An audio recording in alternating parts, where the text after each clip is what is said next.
Meus amados irmãos, sejam todos bem-vindos.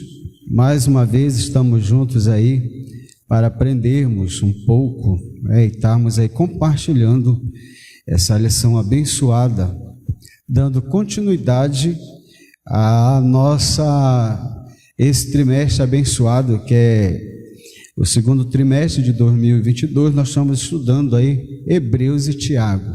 Então pegue já aí a sua revista da Escola Dominical, sua caneta, seu bloco de anotação, sua Bíblia, e vamos lá todos juntos estudar mais uma lição, se preparando aí para que no domingo nós estejamos aí preparados para transmitir aos nossos alunos essa lição abençoada. E hoje, meus irmãos, nós vamos estar vendo a lição de número 3, que tem como assunto: Cristo é superior a Moisés, a Josué e a Arão. Então nós vamos estar estudando esse tema aqui abençoado, e você aí tem toda a oportunidade para estar conosco, comentando, mandando a sua mensagem, mandando as suas dúvidas, e nós estaremos então aqui tentando tirar e sanar aí toda dúvida, dando suporte para os nossos irmãos professores da Escola Bíblica Dominical. Querido, hoje nessa lição nós temos 3 objetivos. O primeiro dele, com essa lição nós pretendemos alcançar, ou professor, você tem a missão de alcançar esses objetivos aí com seus alunos. Primeiro, comparar os ministérios de Moisés, Josué e Arão ao ministério de Cristo, fazer esse paralelo, essa comparação, e provando a superioridade, do ministério do Senhor Jesus Cristo. O segundo é provar a superioridade do ministério do Filho de Deus. É o segundo objetivo da nossa lição. E o terceiro é doutrinar ou ensinar a igreja acerca do sacerdócio de Cristo. Bendito seja o nome do Senhor. Então é importante você iniciar a aula, iniciar o ensino, o estudo do próximo domingo, perguntando para os seus alunos, ou extraindo deles o conhecimento que eles têm acerca desses personagens, porque eles, demonstrando o conhecimento que têm, colocando o que cada um conhece sobre esses personagens, vai estar aí contribuindo para o aprendizado quando você começar a ministrar. Então é importante o professor fazer esse teste, testar o conhecimento da sua classe, o conhecimento dos alunos. Então já fica aí uma dica para quando você começar a introduzir esse ensinamento aos seus alunos. Então vamos lá, meus irmãos. Olha, o texto áureo da nossa lição de hoje nos diz assim: porque ele é tido por digno de tanto maior glória do que de Moisés, quanto maior honra do que a casa tem aquele que a edificou. Então já começamos aqui demonstrando através desse versículo, o escritor aos Hebreus, ele já inicia neste versículo aí do capítulo 3, falando dessa superioridade, da importância de Cristo em relação aí a Moisés. Então a verdade prática nos diz assim: o ministério de Moisés, Josué e Arão são apenas uma sombra em relação ao ministério de Cristo. Então, o comentarista já introduz aí falando da simbologia que é o Antigo Testamento, a lei, os rituais do Antigo Testamento. O comentarista já começa colocando aí que todos esses personagens, todas aquelas práticas eram apenas sombras. E o livro de Hebreus, pastor Evandro, ele é cheio de simbologia, esses paralelos que a gente precisa fazer com o Novo Testamento, A gente vê o cumprimento do Antigo Testamento no Novo Testamento. E aqui em Hebreus a gente se depara muito com isso. E por isso o comentarista aqui da lição, ele já inicia falando sobre isso, que aquilo que Moisés, Josué e Arão exerceram era apenas uma figura, uma sombra do que seria realmente a manifestação de Cristo ou o ministério do Senhor Jesus Cristo. Então vamos lá, vamos entrar aí a nossa lição, nós vamos estar vendo aí o primeiro ponto da nossa lição, juntamente estudando aí com nossos professores. E você pode estar aí compartilhando essa live, comentando, mandando a sua mensagem, contribuindo conosco, e assim nós vamos crescendo junto e construindo uma IBD inovadora. Olha só, meus irmãos, nessa lição nós vamos estar estudando 3 capítulos, e nós vamos ver no capítulo 3 que ele, Cristo, Jesus, é o profeta maior que Moisés. Moisés é considerado, esse grande profeta, essa figura ilustre, primordial, principal do Antigo Testamento, considerado pelos judeus, mas nós vamos ver em capítulo 3 que Jesus Cristo, ele é o profeta maior que Moisés. No capítulo 4, Jesus é o comandante guia maior que Josué. E no capítulo 5, nós vamos ver que Jesus é o sumo sacerdote eterno maior que Arão. Então, esse é o propósito da nossa lição, demonstrar que Cristo é superior a esses personagens do Antigo Testamento. Olha, primeiro ponto, nós vamos ver, Jesus é superior a Moisés. Então, a gente vai começar vendo aí.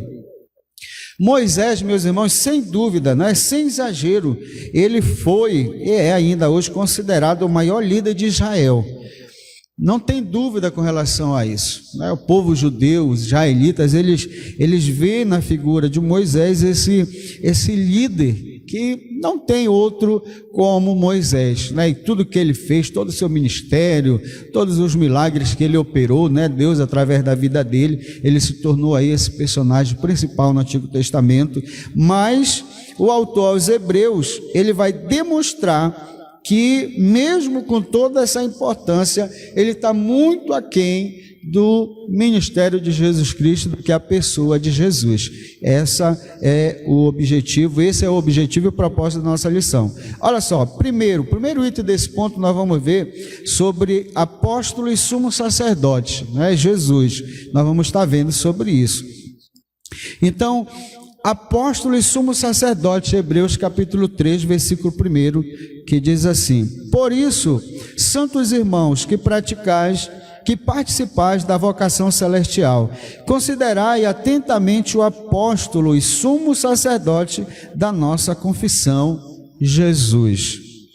Ora, o termo que o escritor usa aqui, santos irmãos, esse termo deixa muito claro que o autor está se referindo aos irmãos convertidos à família de Deus, os judeus que se converteram ao evangelho, se converteram ao cristianismo. Então, por isso ele chama aí, de santos irmãos. Então, aquele que agora está professando a fé em Cristo Jesus.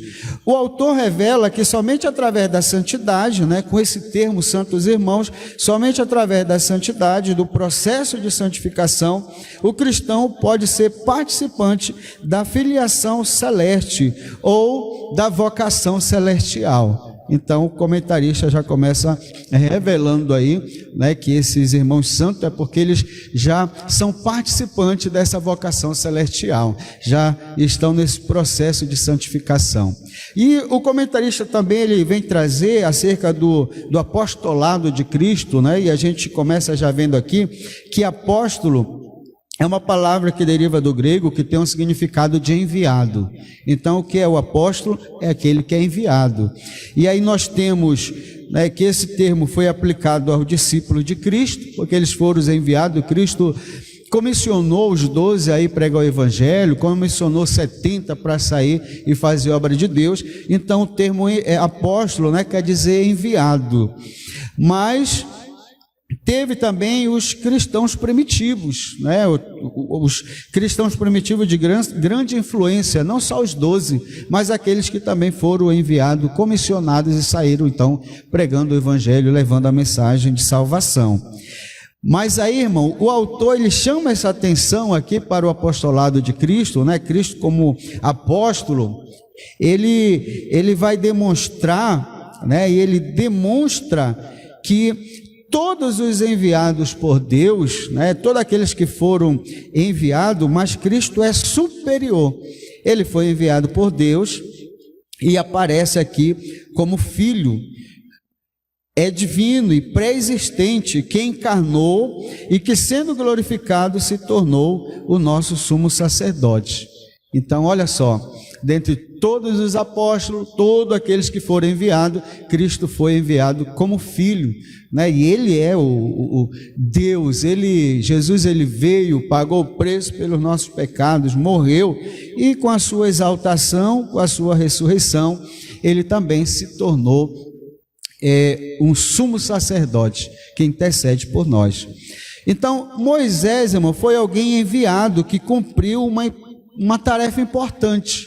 Ele é considerado um apóstolo porque ele foi enviado para cumprir uma tarefa importante. Porém, Cristo é muitíssimo superior a Moisés, porque dentre todos os homens ele é superior, porque a sua mensagem é muito mais elevada e sua comissão é muito mais importante do que a de Moisés. Então nós não estamos desmerecendo o ministério de Moisés, nós estamos só colocando aqui o que o autor aos Hebreus está colocando, que o ministério de Cristo é infinitamente mais superior ao ministério de Moisés, pela sua mensagem, o que ele trouxe para nós, a sua revelação, o que ele fez por nós, a sua elevada missão é muito mais importante do que a de Moisés, tá bom? Olha, nós temos aí nesse versículo também, né, um termo interessante, que é considerai atentamente. Então, quando o autor ele fala aos irmãos, considerai atentamente, ele quer que os irmãos voltem a atenção àquele que é maior, o enviado maior, que é Cristo, e não deixar de ouvir o que é maior, que é Cristo, para estar ainda pegado ao ministério de Moisés.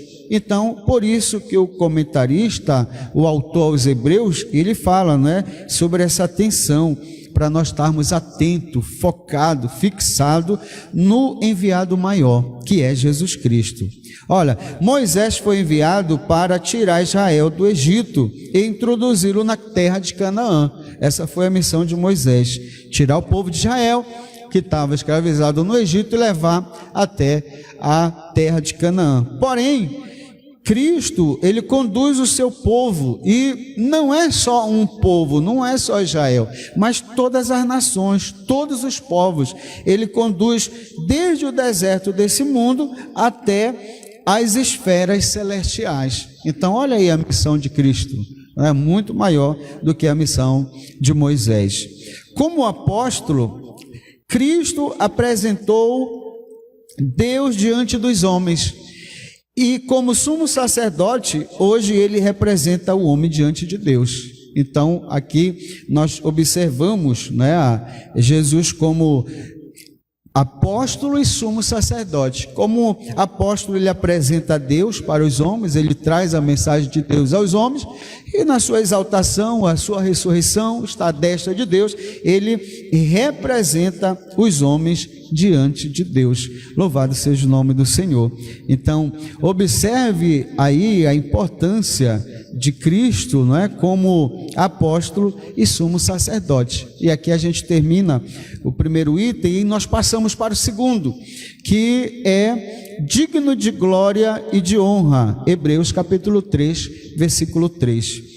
Nos diz assim: Jesus todavia tem sido considerado digno de tanto maior glória do que Moisés, quanto maior honra do que a casa tem aquele que a estabeleceu. Louvado seja o nome do Senhor Jesus. Então, nós entramos aí no segundo item da nossa lição, e a gente vai estar vendo aí esse versículo que é muito importante. Aí o termo lá, nós vamos começar por maior glória.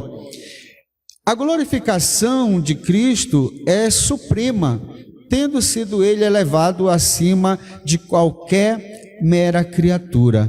Então Cristo, ele é digno de maior glória, porque na sua exaltação, na sua ressurreição, assumindo um lugar de destaque, um lugar de honra diante de Deus, ele foi elevado acima de qualquer outra criatura. Então não tem anjo, não tem nenhum outro personagem bíblico, não tem nenhum apóstolo, não tem nenhum sacerdote que seja maior e mereça a maior glória do que Cristo. Bendito seja o nome do Senhor.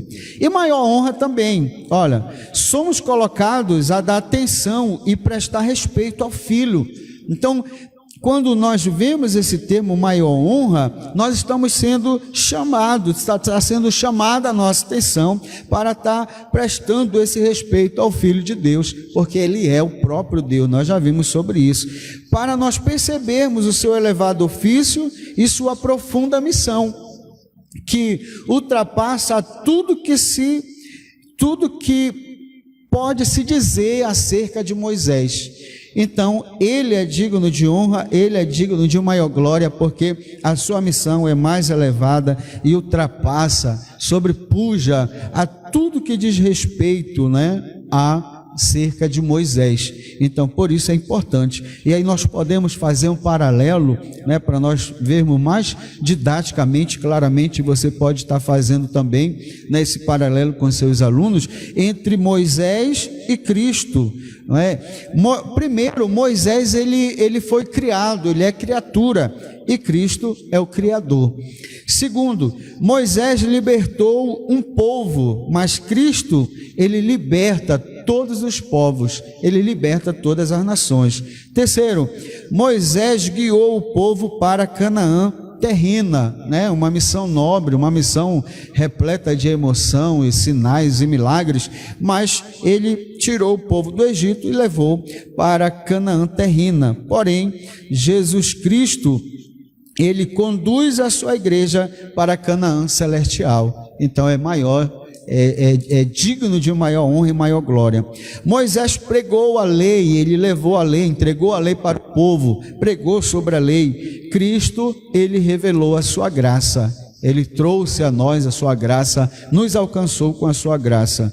Moisés, aí tem também aqui um detalhe muito interessante, é que toda a importância que Moisés teve, mas ele era criatura, limitado, e ele morreu. Cristo, porém, morreu, mas ao terceiro dia ele ressuscitou. Então a gente pode fazer esse comparativo aí, nesse segundo ponto, vendo essa superioridade, fazendo essa comparação entre Moisés e Cristo. Então, nós vamos passar agora para o terceiro ponto, que é, devemos ouvir a sua voz. Olha só, Hebreus 3,15.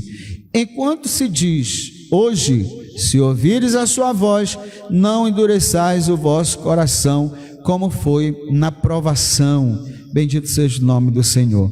O autor, mais uma vez, ele usa um texto do Antigo Testamento, Salmo 95, que relata a relação de Deus com a condição espiritual trágica de Israel.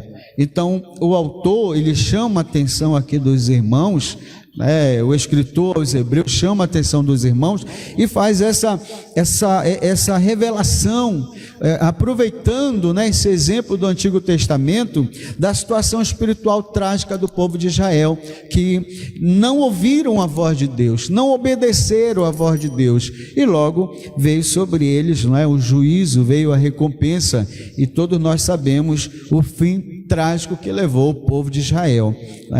Eles não entraram na terra prometida, com exceção de Josué e Calebe. Eles não entraram, os que saíram do Egito, claro, foi uma outra geração que entrou, mas aqueles que saíram do Egito, eles foram perecendo pelo deserto, porque não ouviram a voz de Deus. E aí o autor aos Hebreus, agora ele chama a atenção, usando o Salmo 95, falando que se hoje ouvires a voz do Senhor, não endureçais o vosso coração como o povo lá do deserto.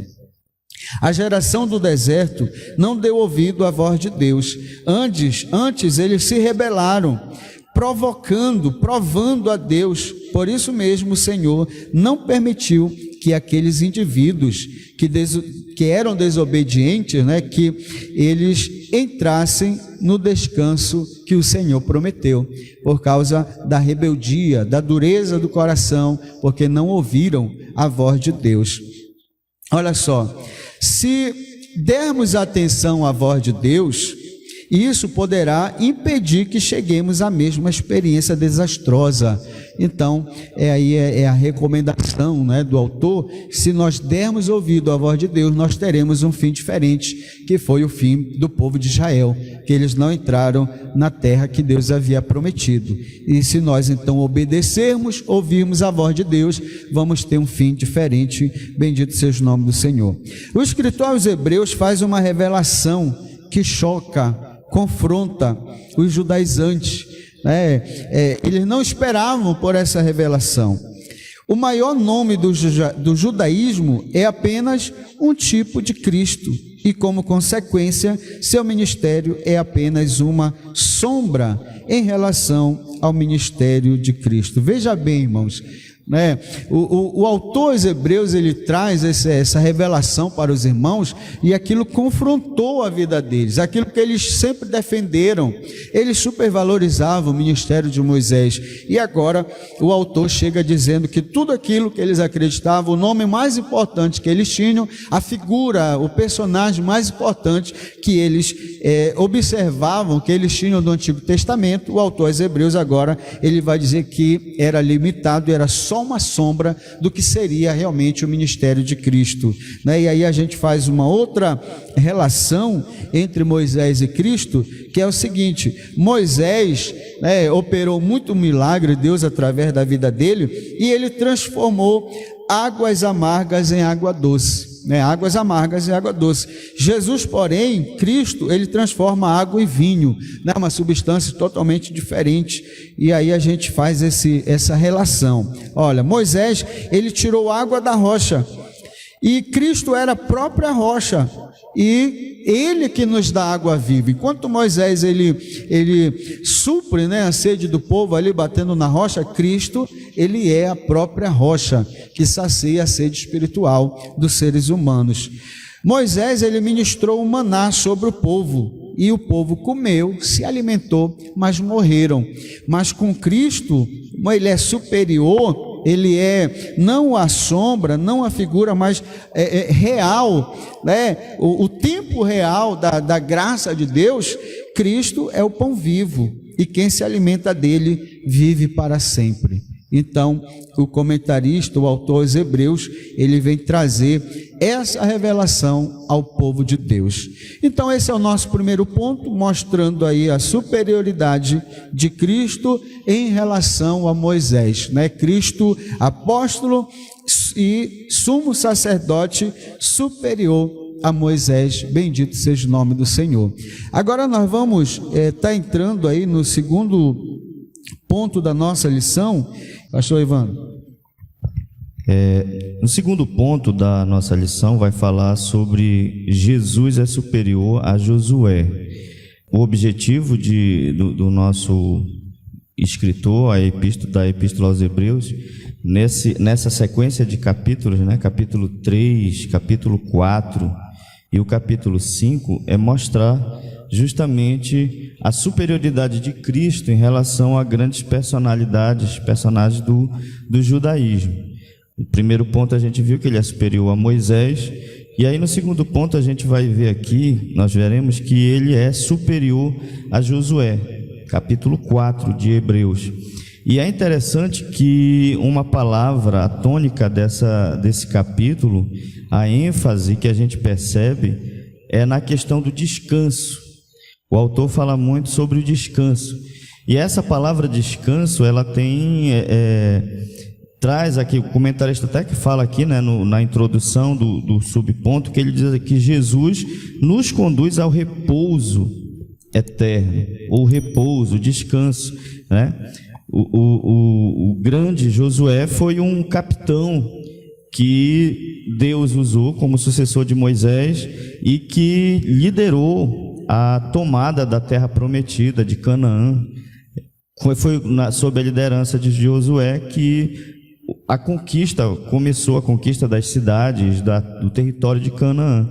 Então, o comentarista, o escritor, usando essa questão do repouso, ele vai usar essa palavra descanso, em algumas traduções, repouso em outras, sob duas óticas, né? A ótica da paz de Deus, porque a gente viu lá nas primeiras lições que os leitores originais, os hebreus a quem a carta foi direcionada, eles estavam passando por um período de perseguição, né? A gente viu que sobre o reinado de Nero, eles foram acusados, entre tantas coisas, de ter incendiado Roma, e a perseguição ficou ainda mais severa, né? Tanto é que o apóstolo Pedro e o apóstolo Paulo foram assassinados durante o governo de Nero.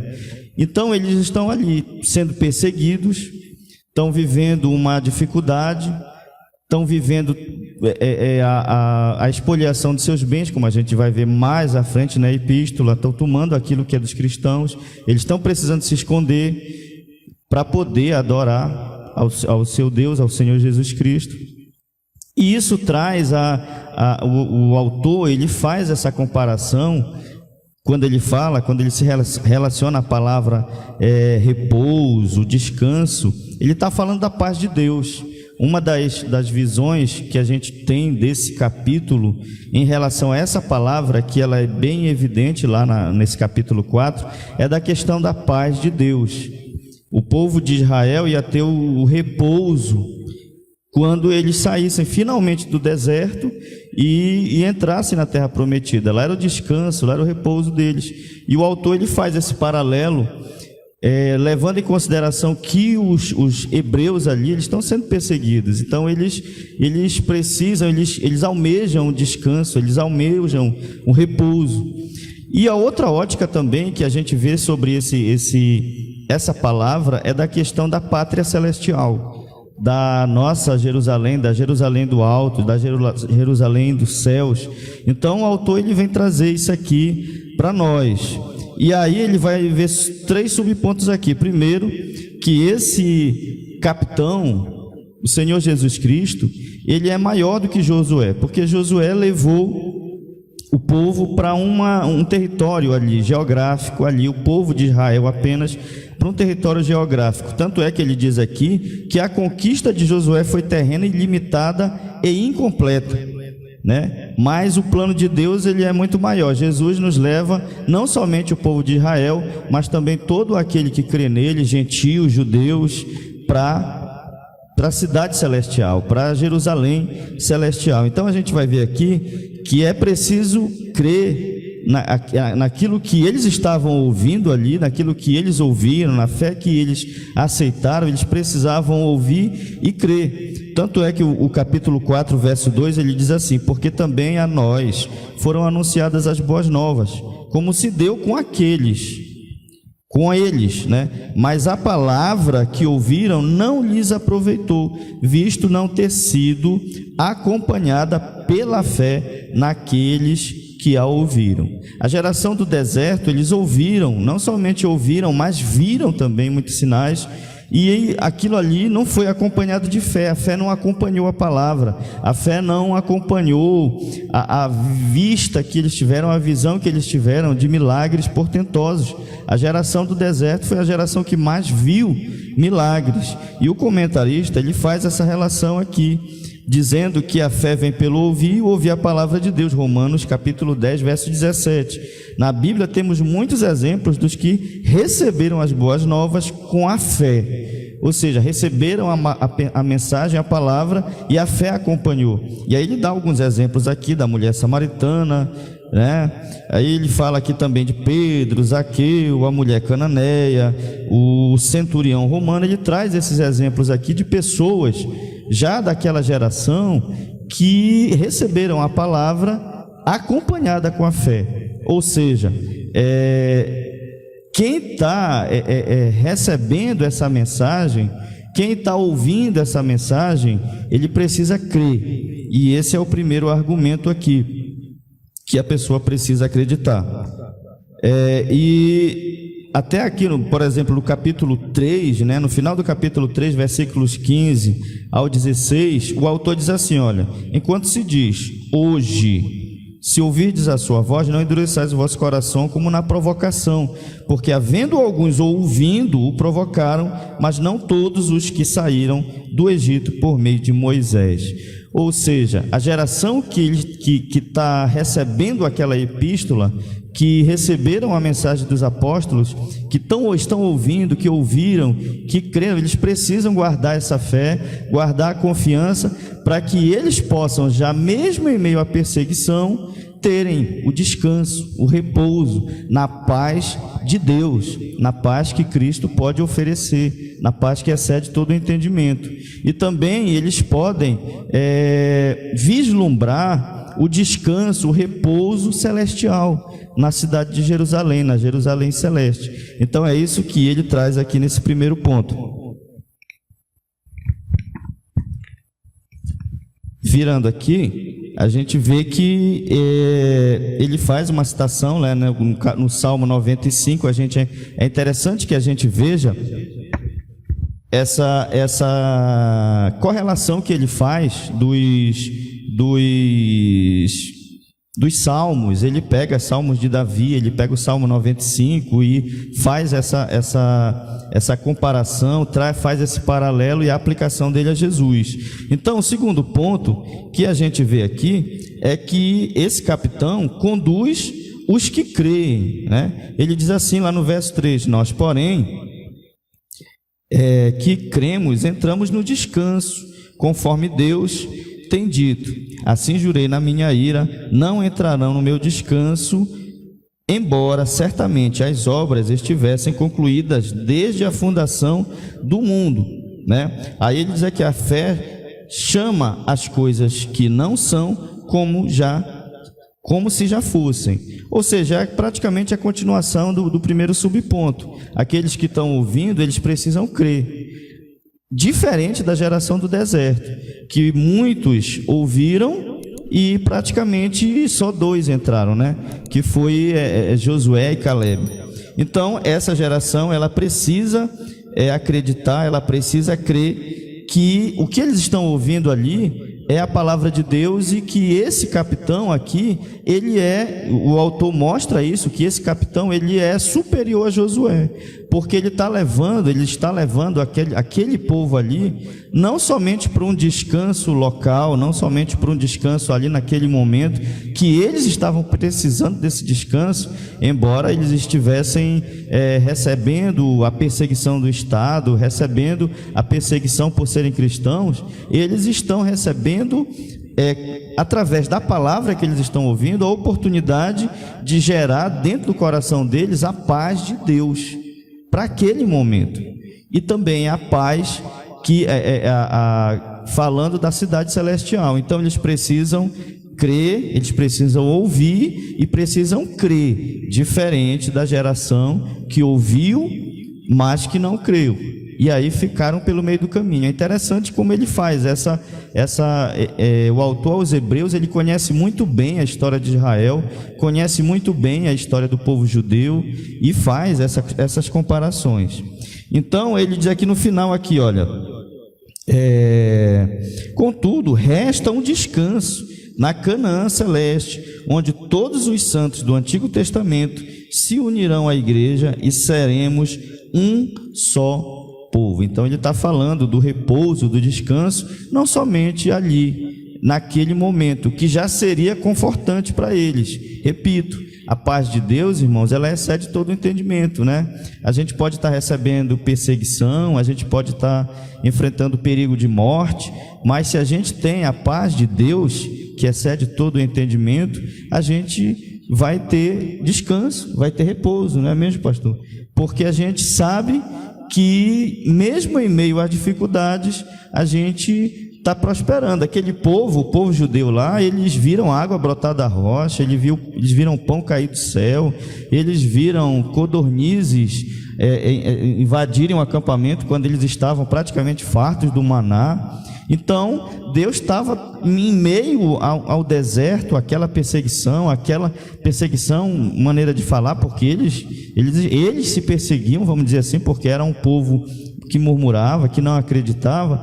Mesmo assim, Deus provia para eles, e eles tinham a paz de Deus em meio ao deserto. Da mesma forma, a geração dos hebreus, eles estão enfrentando a perseguição, mas eles precisam crer que esse descanso, ele se dá lá em Jerusalém Celeste, mas ela pode acontecer, esse descanso pode acontecer mesmo em meio às perseguições. Pastor Evandro, é interessante, né, essa lição, e o quanto o autor aos Hebreus ele é detalhista, né, e deixa bem simples, bem claro a comparação, que não deixa dúvida. Não deixa. Porque Josué foi um grande guerreiro, um grande líder. Exato. E ele conduziu realmente o povo ao descanso, porque o povo teve um período que teve paz. É verdade. Mas ele usa isso para provar que mesmo assim Cristo é superior. É superior. Porque ele foi um grande líder, conduziu o povo, né, a um tempo de paz, mas eles voltaram a ter problema, perseguição, sempre, guerra. Né? E Cristo, quando ele conduz o povo, né, a esse descanso, a esse repouso, primeiro interiormente. A paz de Deus. Né? É a paz de Deus que você está colocando. Aí pode estar a guerra, pode estar o que estiver acontecendo, mas o cristão, aquele que você colocou, que ouviu a palavra e obedece, né, acredita, ele já tem ele descansa, esse descanso em Cristo temporário. Exato. Mas a superioridade também está, porque esse descanso vai ser eterno, não vai ter mais fim. Porque o de Josué teve um repouso, mas ele foi temporário, né? Depois teve perseguição. Inclusive hoje o cristão continua, né, nessa perseguição. Mas Cristo é superior, porque o descanso dele é permanente. Agora, né, nós temos paz em Cristo, mas na eternidade o repouso é eterno, não vai ter mais. Verdade. Então Cristo é superior realmente. Superior, né? E é interessante que ele pega esse gancho da história, aí é como você falou no início, é aquela velha, como é que a gente pode dizer, aquela velha regrinha que a gente tem de hermenêutica, né? Que o Novo Testamento, como é que é? O Novo Testamento está... A regra básica, geral, escondido, da e revelado, ela é que a Bíblia explica a si mesma. Explica a própria Bíblia. Só que tem aquela regrinha que diz que o Novo está revelado, escondido, uma coisa assim. Não lembro bem. Um Novo Testamento, quem puder nos ajude aí, coloque aí um comentário aí, que fugiu da mente, mas que um se relaciona com o outro, e ele pega o autor aos Hebreus, ele pega toda essa história que aconteceu e aplica a Cristo numa profundidade maior, né? Porque Cristo é maior. E por isso também que a gente aprende que o tema central da Bíblia é Cristo. Exatamente. Né? Então, toda a mensagem do Antigo Testamento, se você analisar, vai culminar em Cristo. É verdade. E o cumprimento é Cristo. Com certeza. É interessante como ele pega o Salmo 95, né, alertando para que eles não duvidassem. E aí a gente entra no subponto 3, que é uma palavra interessantíssima, que ele comenta aqui, Hebreus 4:12, né? Ele conduz aqueles que ouviram, conduz aqueles que creem e conduz com a palavra viva e eficaz. O capítulo 4 de Hebreus, verso 12, diz assim: porque a palavra de Deus é viva e eficaz, e mais penetrante do que qualquer espada de 2 gumes, e penetra a divisão da alma e do espírito e das juntas e medulas, e é apta para discernir os pensamentos e intenções do coração. Ou seja, Deus está falando,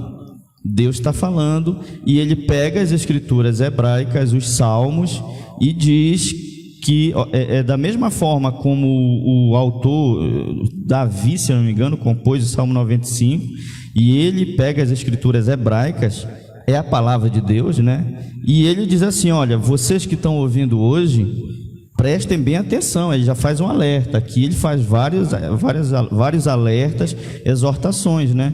Porque Deus deu a palavra dele lá atrás. E eles, estou aqui parafraseando, tá, irmãos?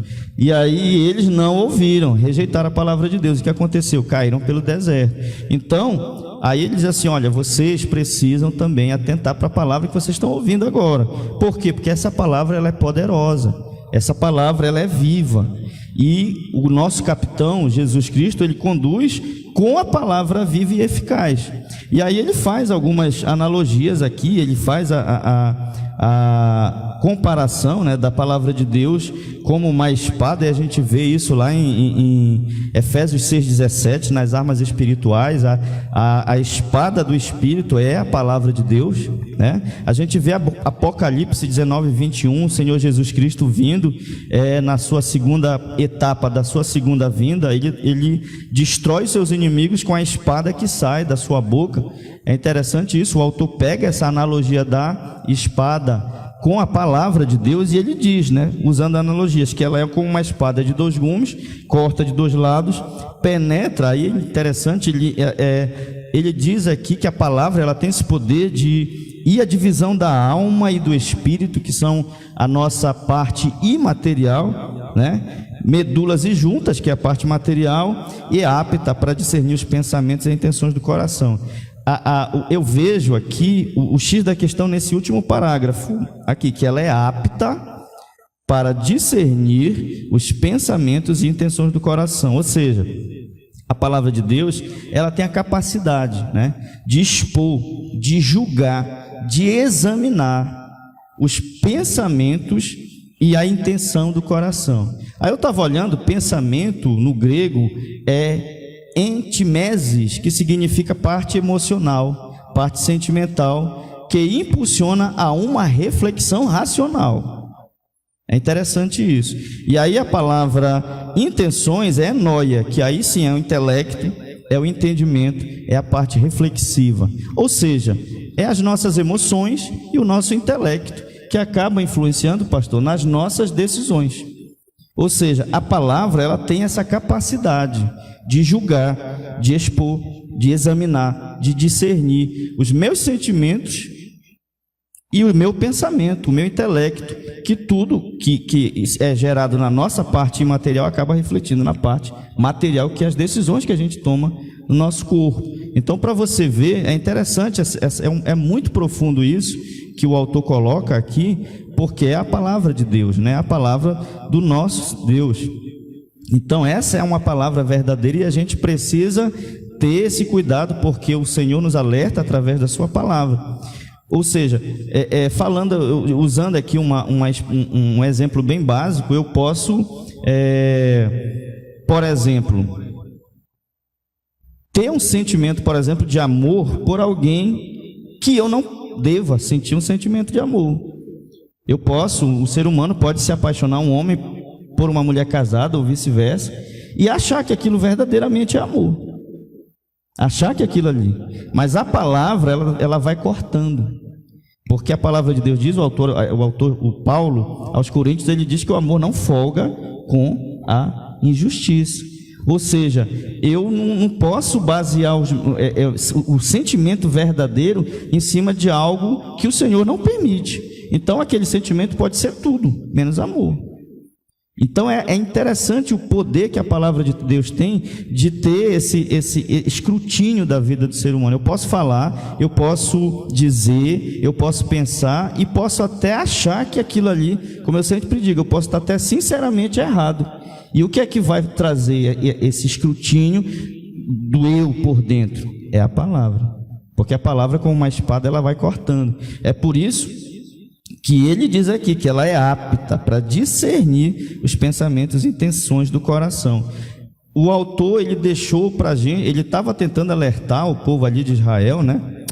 A igreja do Senhor ali, e profundamente foi inspirado pelo Espírito do Senhor para tratar desses assuntos, da profundidade da palavra de Deus, e ele deixou para a gente uma direção, claro, inspirado pelo Espírito Santo, para que a gente possa dirigir as nossas vidas. E é interessante que o comentarista diz aqui, olha, lá no último parágrafo, né, que a palavra de Deus é também mais cortante que qualquer espada, aquilo que a gente já comentou. Mas ele diz lá no final, nenhum segmento da personalidade humana pode escapar ao seu gume afiado. Ou seja, a personalidade é baseada em quê? Em intelecto, em emoção e em livre-arbítrio. Tudo aquilo que eu penso, tudo aquilo que eu sinto e tudo aquilo que eu faço. Nenhuma parte do ser humano ela fica livre desse corte da palavra de Deus. Então é interessante esse ponto aqui para a gente poder pesquisar bem. O professor pode se aprofundar bem. Infelizmente não dá para dar tudo que a gente tem vontade de comentar, de estudar, de passar. Mas é bom fazer uma síntese, como a gente já falou em lives anteriores, mas sempre nunca deixando de ressaltar esses pontos aí. A gente começa, Evandro, sempre querendo falar só 30 minutos, né? E difícil, né? Porque é um assunto tão gostoso. Uma hora, né? Mais de uma hora. E aí é interessante aquela passagem lá que Paulo fala que ele pode todas as coisas, né? Isso. Posso todas as coisas, mas é aquele versículo que fala, mas nem tudo me convém, não é? Eu posso todas as coisas, mas eu não vou me deixar dominar por nenhuma dessas coisas. Porque o cristão, a mente, os sentimentos, as emoções do cristão tem que ser cativo à palavra de Deus. A palavra de Deus. A minha vontade não importa mais. É como Paulo diz lá, né? O importante é a palavra de Deus. É verdade. Paulo fala, se eu não me engano, na segunda epístola, que ele diz que todo o pensamento tem que ser levado cativo a Cristo. Cativo, né? O meu intelecto não é aquilo que eu penso. Eu penso, mas eu estou pensando. Não é aquilo que tu pensa. É aquilo que a palavra te diz. E às vezes nós até pensamos, né, uma coisa boa, mas às vezes a motivação também não é boa. Então Exato. A gente tem que levar em consideração a motivação. Isso, e não adianta a gente querer se enganar, porque às vezes a gente já conhece a palavra de Deus e tem pessoas que ficam caçando um versículo para embasar aquele erro dele. Aqui é verdade. E não pode, né? Ele tem que ter essa consciência. E aí a saída é só uma: não obedecer, o coração está duro, vai cair no meio do caminho. A gente vive hoje uma crise dentro do movimento, não digo nem da igreja, pastor, porque a igreja verdadeira não tem isso. Ela é intocável, né? Se Jesus vier hoje, a igreja está preparada. Exato, a igreja do arrebatamento vai subir. Os crentes no meio da... Muitos líderes, eu vejo, por exemplo, isso nos artistas, jogadores, né, famosos. Eu sou evangélico, é moda agora. Aí eles têm os guias espirituais, chegam os pastores. Não, olha, eu estou fazendo isso. Não, tudo bem, vai, tu é uma bênção. Ou seja, o camarada está falando aquilo ali, mas a palavra vai cortando ele, porque a palavra não apoia nada muitas das vezes do que o camarada está fazendo, né? Às vezes os cantores famosos aí, não, eu sou crente, sirvo ao Senhor, gravo músicas evangélicas, mas não são. Não professam aquilo ali por dentro. A palavra corta, não tem jeito. Ela deixa a gente desnudo diante de Deus, né? E aí a gente precisa correr aqui. Então vamos ver o terceiro ponto, que fala de mais um personagem do Antigo Testamento, e o autor aqui prova a superioridade de Cristo sobre Arão, que foi o primeiro sacerdote levítico, tá? Não é qualquer personagem, né, Evandro? Só Moisés, Josué e Arão. Moisés chamado por Deus, Josué sucessor de Moisés, Arão, capitão, né? Irmão do... Arão só gente grande, né? Do legislador, né? Do profeta Moisés. Primeiro, aqui a gente vai ver o capítulo 5, já entrando no capítulo 5, versículo 1 ao 14, que é o estudo desse ponto, mas o verso 1 diz assim: porque todo sumo sacerdote, sendo tomado dentre os homens, é constituído nas coisas concernentes a Deus, a favor dos homens, para oferecer tantos dons como sacrifícios pelos pecados, né? Então Jesus é superior a Arão, porque Arão foi um sacerdote, o primeiro da linhagem levita, né, dos levitas, e a gente vê aqui que o apóstolo apresenta Arão como uma grande personalidade, mas que Cristo é superior a ele. E ele, a gente vê na vida de Arão que ele foi escolhido por Deus, mas era um homem, ele precisava apresentar sacrifícios por si, né? Porque ele era pecador, e para depois poder apresentar pela nação. Lá em Levítico 16 a gente vê que ele deveria oferecer um sacrifício por si mesmo no dia da expiação. Ou seja, para entrar no Santo dos Santos, os levitas, os sacerdotes, todos eles faziam o trabalho sacerdotal ali. Mas o sumo sacerdote, só uma vez por ano, no Santo dos Santos, para oferecer sacrifícios pela nação, pelo povo. Mas primeiro ele precisava oferecer por si mesmo, porque ele era um homem pecador.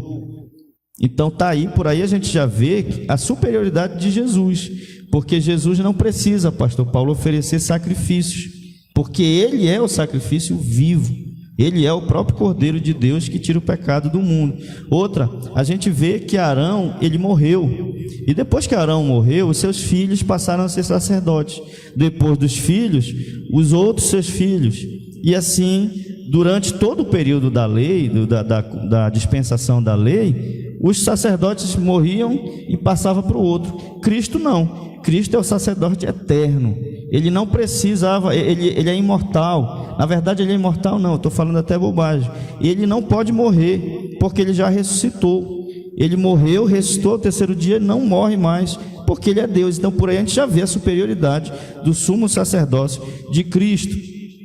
Aqui o apóstolo, o comentarista fala que o apóstolo Paulo, ele coloca aqui o capítulo 4 de Gálatas 4:4, que é um texto que diz que, mas vinda a plenitude dos tempos, Deus enviou seu filho nascido de mulher, nascido sob a lei. Ou seja, Cristo é homem, porque ele nasceu de uma mulher, tá? Ele está debaixo da lei, porque foi cumprido todas as exigências legais, ele cumpriu a lei, inclusive a lei cerimonial, ele cumpriu, então ele pode exercer o sacerdócio pelos homens, porque ele é homem.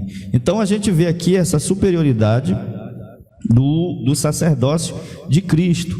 Ele é superior a Arão. Então a gente vai ver aqui agora o terceiro subponto, em que ele é escolhido por Deus. Ninguém, pois, toma esta honra para si mesmo, senão quando chamado por Deus, como aconteceu com Arão. Ninguém poderia autodenominar-se sumo sacerdote. No capítulo 16 de Números, a gente vê, né, a rebelião de Coré, Datã e Abirão, que tentaram reivindicar para si posição que foi dada por Deus apenas a Arão e seus descendentes, mas o Senhor age com juízo, abrindo a terra para tragar os rebeldes. Número 16:32. A gente vê aqui que houve uma rebelião, porque esses três camaradas aqui acharam que era algo que eles estavam tomando para si de livre e espontânea vontade, era coisa só deles. E aí eles provocaram uma rebelião, e Deus disse para Moisés para que eles trouxessem as suas varas, e aquela vara que florescesse, aqueles ali eram os escolhidos por Deus para esse sacerdócio.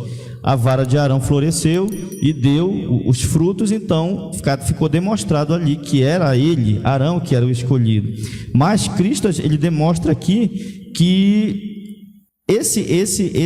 essa escolha de Jesus foi pelo próprio Deus, né? E a gente vê que essa é um dos motivos pelos quais ele também é superior a Arão. Agora é interessante, e o que a gente possa observar lá no capítulo 5 de Hebreus, diz assim, olha: como também diz no outro lugar, tu és sacerdote eternamente, segundo a ordem de Melquisedeque, tá? Hebreus 5:6. E aí ele faz uma referência ao Salmo 110, verso 4, quando o salmista diz assim: jurou o Senhor que não se arrependerá, tu és um sacerdote eterno, segundo a ordem de Melquisedeque. E o autor também pega Hebreus mais lá na frente, só deixando uma palhinha para o que vem pela frente, de sorte que, se a perfeição fosse pelo sacerdócio levítico, porque sob ele o povo recebeu a lei, que necessidade havia logo de que outro sacerdote se levantasse segundo a ordem de Melquisedeque e não fosse chamado segundo a ordem de Arão?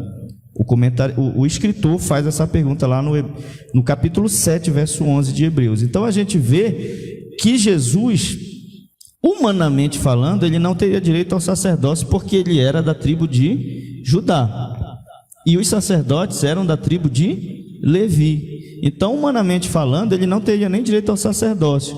Só que Jesus é rei, sacerdote e profeta, sacerdote segundo a ordem de Melquisedeque. né? Um personagem que a gente vai estudar mais lá na frente, que é um sacerdócio superior ao sacerdócio arônico, e aí isso já fica cenas para os próximos capítulos, onde a gente vai estudar um pouco sobre esse personagem, Melquisedeque, na qual Cristo é sacerdote segundo a ordem de Melquisedeque, que é um sacerdócio superior ao sacerdócio de Arão. Amém? A aplicação pessoal diz assim: consideremos Jesus o sumo sacerdote totalmente familiarizado com as fraquezas e imperfeições humanas. Que consolo e paz isso traz ao nosso coração, né?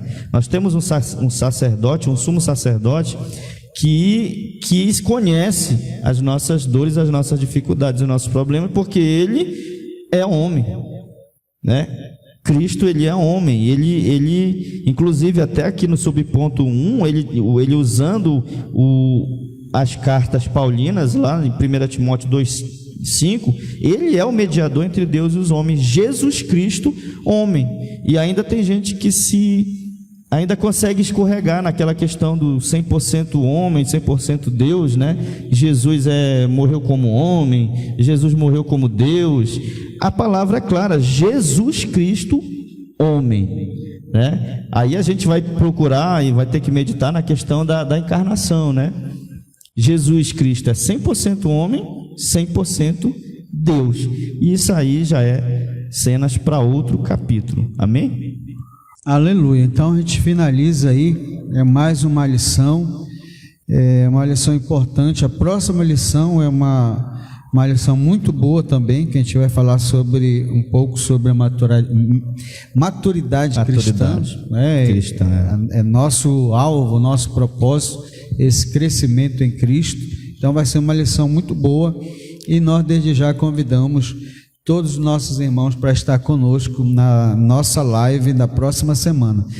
Escola Bíblica Dominical, a maior e melhor escola do mundo. Eu faço parte. Vem para a EBD você também. Vem, Deus abençoe, e nos vemos na próxima segunda, em nome de Jesus.